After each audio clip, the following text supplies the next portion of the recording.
Hello. This is the second half of chapters 8 and 9 lecture. Basically, the information here on the YouTube goes along with the lecture notes that are also under or in the folder in Angel for chapters 8 and 9. I did say I was going to attempt to go through 10, but I don't think I'm going to be able to do that all in one click, one YouTube video. Typically, I try not to go much more than 10 minutes at a time because that's about how much time people typically can pay attention.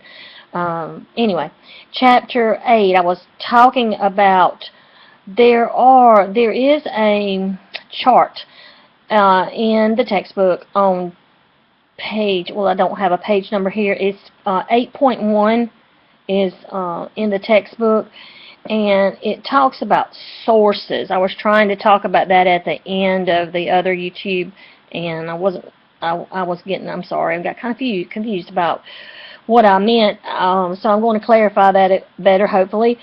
Common research sources, things that you would go to as you are conducting research. There are 4 sources listed in the textbook, and this is, I'm pretty sure it's a test question on Chapter 8 and Chapter 9's test. But these sources, I'm going to go ahead and give you the hint. We have periodicals, which are newspapers and magazines, things that are published periodically. We have journal articles. We also have, our journal articles can be scholarly journal articles, which means they're peer-reviewed. And peer-reviewed, I talked about this on the other thing, but I just want to clarify what I meant by it. Means that other experts in the field read and evaluate the article in the journal before it was published. If you're doing serious research, that's the type of source that you want to get your information from. And of course, there's books. And we talked about all of these things are located where? In the library. And North Georgia Technical College has 3. And in addition to that, there is a website for the library. I'm going to say this again. I've said it in the first YouTube, but I'm going to repeat it because you are going to need to go to that website to do parts of the test over these chapters. The website is under the main North Georgia Technical College web page. Then you go to current students and scroll down to library resources. Once you click there, it will open up the library's web page, and it's the web page for the entire North Georgia Technical College library. All campuses, the website for all 3 campuses, plus they have lots of other links. And you will be using the links, if you follow the directions on the test, on the right-hand side of the web page and the left-hand side as you answer questions about the test.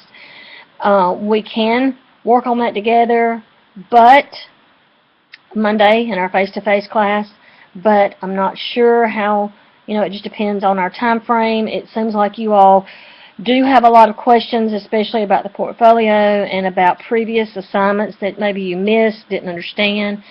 That kind of stuff needs to be addressed as well. And we've only got 2 face-to-face classes. And our last class, I hope all we will be doing is letting you present your portfolio, your PowerPoint for your portfolio, and then that will be it. Chapter 9. There's not really anything in Chapter 9 that we have a course competency for, so I didn't spend a whole lot of time discussing Chapter 9. But Chapter 9 is talking about the whole writing process because that's the next step in research. And Chapters 8 and 9 deal with research. Some of you, depending on what you're getting your degree or your diploma, what your program is, it just depends on what you're studying as far as what type and kind of research you will do. Some of you may not need to do research at this level, at the North Georgia Tech level, but if you go on to a four-year college, or maybe you may not need to do anything with this type of thing until you have your own children someday, and they're having to do research for high school English class. Anyway, I don't know if you'll still have these notes hanging around, but maybe I'll be around. You can call me up and say, help. No, I'm just kidding. Research, writing process. During the research process, you will be processing lots of information that you found and decide how to use it, which is called synthesis. Synthesis is putting together the parts of ideas and to come up with a result. There are three main steps in the writing process, and this is true whether you're a kindergartner or what. It's the same three stages: pre-writing, drafting, and revising. And I can tell you from my background in working with kids, they hate that part. But it's still necessary, especially if you're having to turn in a term paper in English class, for example. You will do some revising. Fortunately today we have these wonderful devices called computers, and we have programs like Microsoft Word, and it's really easy to take care of that step. When you conduct research, there's one thing I want to ask you about. If you are writing a thesis statement, for example, a thesis statement is a short statement that clearly defines the purpose of your paper. You all may not have to do that in your program, but at some point in life, you may. It just depends. But should you write in the same way that you would write in an email or a text message or a Facebook message? There are two kinds of writing. We have informal writing and formal writing. Informal writing is the type of writing that we do when we are sending a text message, an email, a Facebook message. Sometimes we, as you all know, we have all these wonderful emoticons and things, symbols that we can use while we're sending text. It is a shortcut for us, but that's not formal writing. That's informal. Formal writing is the type of writing that you would do if you were writing a paper for your English class, or if some of the activities I've asked you to do, I've tried to give you examples of a more formal way to write it. I have pretty much told you all along that this class is pretty grammar free, but I do sometimes check grammar, especially on the portfolio projects, because if you are going to use your resume beyond, or your cover letter or anything beyond this class, the assignment for this class, then you certainly want to be turning it in with no errors, no grammatical errors. But back to formal and informal writing. Would you use informal writing on your resume or your cover letter, or formal? Think about the difference, because there is a huge difference in the type of writing that we do when we're writing a text message and the type of writing that you all have done in writing your cover letter. The cover letter type of writing is called formal writing, and that's where you need to make sure you are using proper grammar, punctuation, and spelling. I'm not going to take off for that, but I will make suggestions.